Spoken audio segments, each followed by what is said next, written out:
ఉరదాళ్లపాలెం ముద్దుబిడ్డ, మంచి హృదయుడు, స్నేహశీలి, విశాల మనసు కలిగిన వ్యక్తి, చిన్నవారినైనా పెద్దవారినైనా మృదువుగా మాట్లాడగలిగిన గణనీయుడు, ప్రతి ఒక్కరిని ప్రేమతో పలకరించగల ప్రేమశీలి, కష్టాలు అడిగి తెలుసుకుని తన వంతు సహాయం చేయగల నాయకుడు.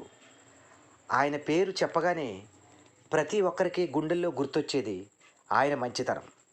గౌరవనీయులు శ్రీ దాసం తాతాజీ గారు వరదాళ్లపాలెం 2 కోడవల్లి సొసైటీ ప్రెసిడెంట్గా పదవీ బాధ్యతలు చేపట్టిన శుభ సందర్భముగా ఆయనకు రాబో రోజుల్లో ఇంకా మంచి మంచి పదవులు ఆయన అందుకోవాలని, అలంకరించాలని, ఆయన ఉన్నత స్థాయిలో ఉండాలని టీవీ ఛానల్ యాజమాన్యం మరియు ప్రేక్షకులు, ప్రజలు, రిపోర్టర్స్ అందరూ ఆయనకు శుభధన్య నమస్కారములు తెలియజేస్తున్నాం.